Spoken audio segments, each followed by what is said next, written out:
এ হলো Rocky. Hello Rocky. বস। এই ছেলের নাম রকি কেন? এর নাম তো হিরো হবে, পুরাই হিরো। আমার কি দেখতে খুব বাজে লাগতেছে না? এমনি তাকাইছে কেন আমার দিকে? আমার কি বুকে পছন্দ দেখা যায়? ওই বুতাম তো আটকানো হয়েছে। না, মনে আসছে।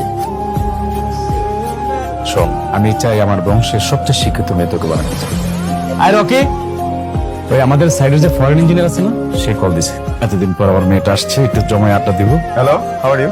Yeah, is everything all right? No, I cannot hear you. Hello?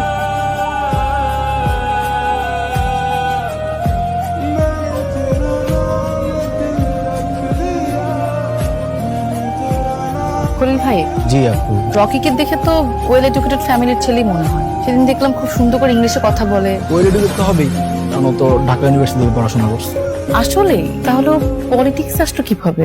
ওর একটা বোন ছিল, এলাকার পখাটে পোলাপাইনগুলো বোনটা খুব ডিস্টার্ব করতো। পোলাপাইনগুলা বোনটা একটা সময় তুলে নিয়ে গেছে। বোনটা তুলে নিয়ে গেছে, ওই মুহূর্তে একটা ভাই আসলে কি করবে, অন্য ভাইরা যা করতো রকি একই কাজ করছে। ওই সময়টাতে রকি আসলে অনেক ঝুট ঝামেলায় পড়ে গেছে।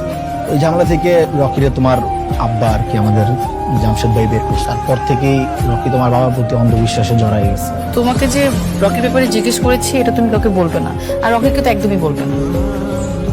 বাবা একটু শাওয়ার নিচ্ছে, আসতে লেট হবে। ঠিক আছে, আমি বাইরে দাঁড়াইতেছি। গার্লফ্রেন্ড আসতে ভাই যদি থাকতো তোমাদের রিলেশনশিপ কন্টিনিউ করার কোনো অপশনই থাকতো না। আমি ওর অশান্তি দিয়ে মেরে ফেলতাম। কি বলতেছো তুমি? আমি তোমার কথা বুঝতেছি না। সবকিছু কেন বুঝতে হবে? আমি তো কোনো প্রশ্নপত্র না যে আমাকে পড়ে তুমি পরীক্ষা দিয়ে পাশ করবো। তুমি আমার কাছে পরীক্ষা ছাড়াই পাশ হয়ে গেছো, যাকে বলে অটো পাস।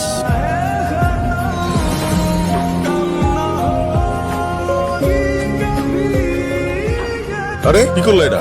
সিগারেট তো খাওয়া যাবে না রকি, সিগারেট খাওয়া আমার পছন্দ না। সিগারেট খামু কি খামু না, এটা পুরোপুরি আমার পার্সোনাল ব্যাপার। আমার কাছে তো তোমার পার্সোনাল বলে কিচ্ছু নাই। কোনো সমস্যা রকি? অনেক বড় সমস্যা, এই বয়সটাই সমস্যা। শোনো, আমি না ঘুরে পেঁচে কোনো কথা বলতে পারি না, যা বলি সরাসরি বলি। আমি তোমাকে ভালোবাসি রকি। এই আস্তে, তোমার বাপরে আমি ভাই ডাকি, জামশেদ ভাই। এখন ভাই ডাকতেছো, পরে শ্বশুর আব্বা ডাক। সেমনি পাগল। সুস্থ মানুষেরা না সত্যিকারে ভালোবাসতে পারে না। যারা সত্যিকারে ভালোবাসে তারা একটু পাগলই হয়, বুঝছো? বুঝাই দে।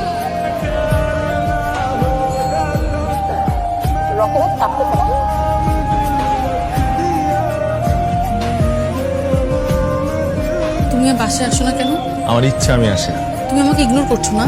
তোমাকে আমি অ্যাটেনশন দিলাম কবে যে ইগনোর করবো? তুমি আমাকে কি ভাবছো আমি জানি না। আমি তোমাকে ছাড়া থাকতে পারবো না। আমি মিথ্যা বলবো না, আমি অনেকের সাথে ফ্লার্ট করেছি, আমি অনেক ছেলেদের পিছনে ঘুরিয়েছি, কিন্তু তোমার ব্যাপারটা পুরোপুরি ভিন্ন।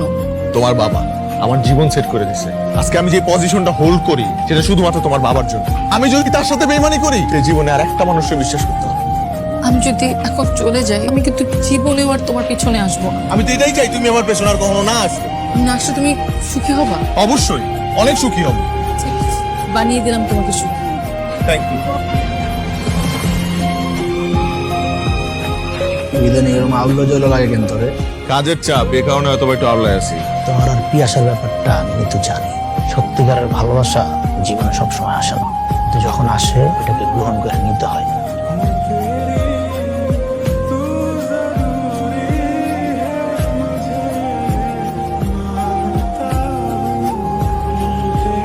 তুমি এখানে কি করছো? আচ্ছা বলো তো, ইদানিং আমার কি হয়েছে? খুব অস্থির লাগে। তোমার কেন অস্থির লাগে এটা আমি কিভাবে বলবো? না আমার না ওই ঘুমটুমো হয় না। ঘুম না আসলে ঘুমের ওষুধ খাও।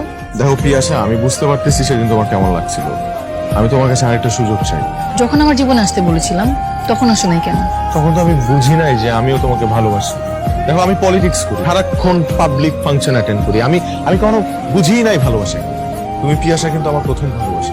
মিথ্যা বলতেছো কেন? আরে তুমি আমাকে সেদিন বলছিল না তুমি আমাকে ছাড়া বাঁচতে পারবা না? আজকে আমি তোমাকে বলতেছি আমি তোমাকে ছাড়া বাঁচতে পারবো না। তুমি সত্য করে বলো, আমি তোমার জীবনে প্রথম কিভাবে যেটাকে ভালোবাসলাম, তুমি এটাকে আমার রোমান্টিক মনে করো। আসলে একটা আনরোমান্টিক। একদম।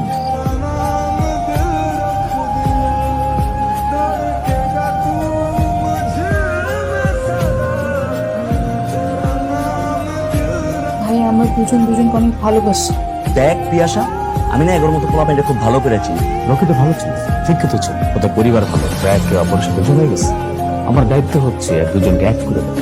আবার কি কইতাছো তুমি? রকি, তুই তোর বাবা মাকে খবর দে, আগামী মাসে করবি।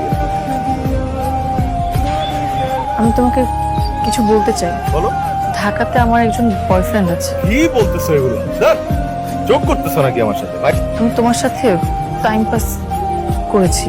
আমি ভেবেছিলাম তোমার আমার ব্রেকআপ হয়ে যাবে। তাহলে এতদিন যা ছিল এগুলো কি সব নাটক? টাইম পাস করার জন্য আর কাউরে পাইলা না?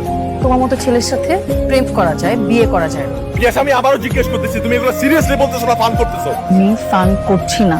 তোমাকে বিয়ে করার চেয়ে মরে যাওয়া অনেক ভালো। তাহলে আমার সাথে এরকম করলি কেন? কি ক্ষতি করছিলাম আমি তোর? আমি তো তোর কাছে আসি নাই, তুই আসছিলি আমার কাছে। তুমি তো স্ক্যানার হল। ভালো ভালো অভিনেত্রী অভিনেতাগুলা অভিনয় কেন করে না জানোস? কারণ তারা বাস্তব জীবন অভিনয় করে। তোর মতো অভিনেত্রীরা বাস্তব জীবন অভিনয় করে জীবন শেষ করে দেয় আমার মতো ছেলেদের।